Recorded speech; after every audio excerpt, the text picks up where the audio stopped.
और राम राम जी, कैसे हैं? शायद आप लोग अच्छे होंगे। आप यहाँ देख रहे होंगे थंबनेल की जो है स्कूल डायरी जो है कैसे बनाएं। बहुत बच्चे का कॉल आ रहा था कि सर जो है स्कूल डायरी लिखने को जो है मुझे बता दीजिए। तो जो बच्चे DElEd first year second year में हैं उनके लिए जो है खासकर वीडियो है। जो बच्चे बीएड कर रहे हो उनके लिए खास वीडियो है। जो बच्चे बीटीसी कर रहे हो उनके लिए भी जो है इंपॉर्टेंट वीडियो है, क्योंकि जो है इंटर्नशिप में जो है डेली डायरी जो है कैसे बनाए। क्योंकि अगर आप यह बनाना सीख लेते हैं तो समझिए कि दम चार चांद जो है आप लगा देंगे। तो क्या क्या जो है आपको इसमें प्रोसेस को देखना है, तो पूरे अंत तक अगर बने रहेंगे तो टोटल प्रोसेस को जो है आपको समझा देंगे। यहाँ आप देख रहे होंगे टोटल चीज जो है आपके सामने यहाँ उपस्थित है।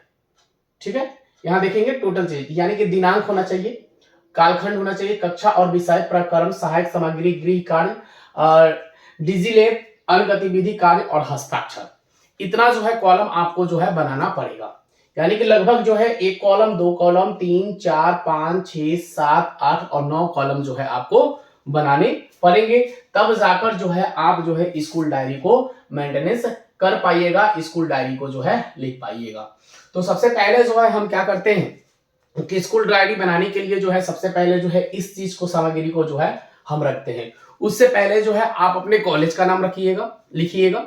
उसके बाद आप अपना नाम लिखिएगा, कौन से सेशन में जो है आपका एडमिशन हुआ उस एडमिशन को लिखिएगा, रोल नंबर लिखिएगा, वो आपको पेज अलग से जो है प्रोवाइड हो जाता है। तो सबसे पहले स्कूल डायरी में सबसे पहले जो है यहाँ बात हो रही है हमारी दिनांक की। तो दिनांक जो है हमारा क्या होना चाहिए, ठीक है। तो दिनांक में कुछ भी आप डाल सकते हैं। जैसे आज मान लीजिए 17 तारीख है तो आप यहाँ लिख दीजिए 17/12/2024। यह जो है आप दिनांक यहाँ जो है सबसे पहले लिख देंगे। उसके बाद आपको क्या करना है, कालखंड।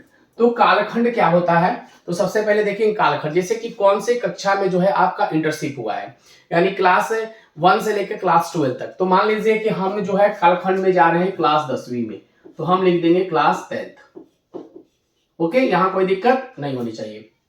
उसके बाद कक्षा और विषय। तो कक्षा और विषय में सबसे पहले जो है आप कौन से क्लास में जो है पढ़ाने जा रहे हैं और कौन से सब्जेक्ट जो है आप पढ़ा रहे हैं। तो मान लीजिए कि आप जो है क्या पढ़ा रहे हैं, मान लीजिए कि आप जो है गणित पढ़ा रहे हैं, तो गणित यहाँ पे डाल दीजिए। कौन सी कक्षा को जो है आप पढ़ाने जा रहे हैं, तो कक्षा 10वीं। तो यहाँ पे लिख दीजिएगा 10वीं कक्षा को हम पढ़ाने जा रहे हैं, वो क्या है, हमारा गणित है। प्रकरण क्या होना चाहिए कि जो आप सब्जेक्ट पढ़ा रहे हैं और मैथ पढ़ा रहे हैं तो उसमें कौन सा सब्जेक्ट चैप्टर पढ़ा रहे हैं। तो मान लीजिए यहाँ पे चैप्टर आप पढ़ा रहे हैं वास्तविक संख्या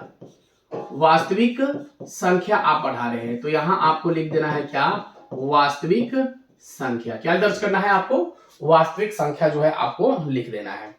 उसके बाद सहायक सामग्री में जो है आप क्या लेकर जा रहे हैं, बच्चों के साथ क्या लेकर जा रहे हैं। तो समझ लीजिए सबसे पहले तो आप कार्डबोर्ड लेके जाइएगा, कार्डबोर्ड ले लीजिएगा, ठीक है।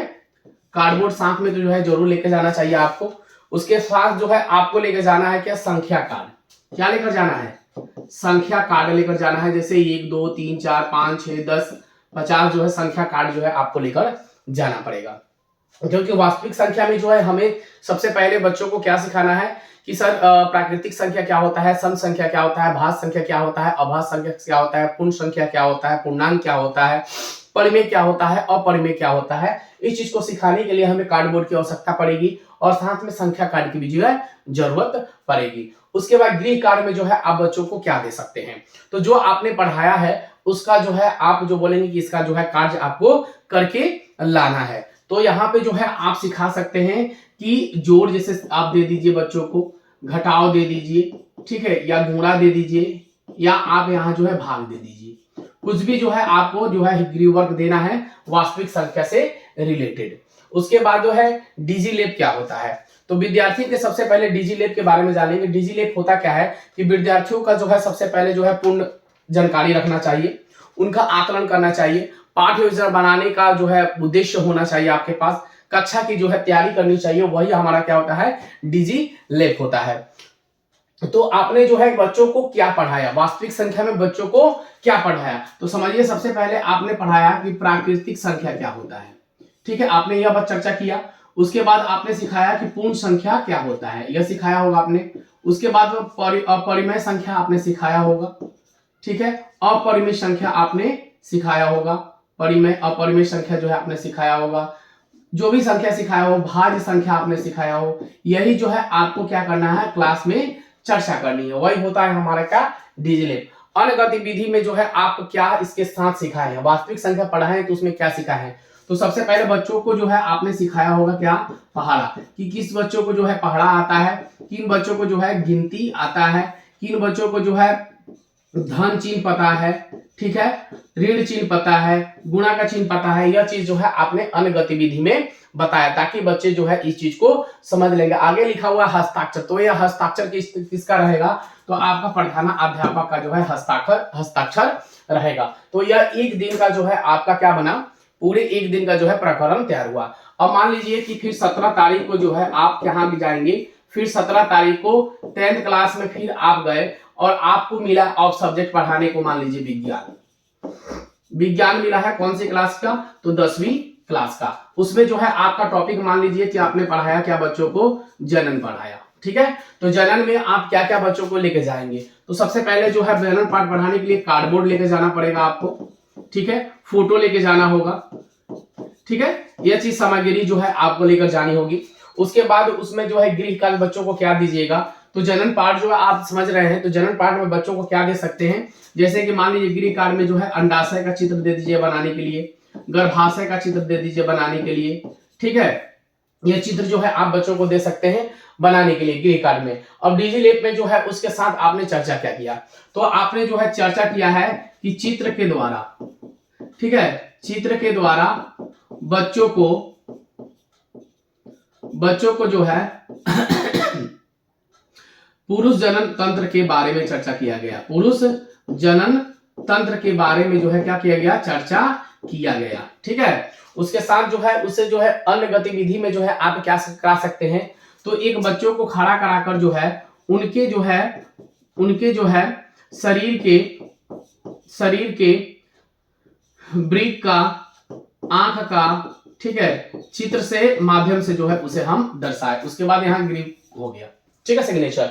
उसी प्रकार फिर जो है 17 तारीख को जो है आप जा रहे हैं कहाँ, मान लीजिए फिर कोई क्लास में, मान लीजिए कि आप 7th क्लास में जाएं और 7th क्लास में आपको क्या पढ़ाना है, तो मान लीजिए कि सामाजिक अध्ययन पढ़ाना है, तो सामाजिक अध्ययन जो है आपको पढ़ाना है, ठीक है, अध्ययन जो है सामाजिक अध्ययन पढ़ाना है। टॉपिक मान लीजिए कि मुगल वंश, ठीक है, मुगल वंश जो है आपको पढ़ाना है। तो मुगल वंश का जो है आपको क्या लेना पड़ेगा, फोटो लेना पड़ेगा, कार्डबोर्ड लेना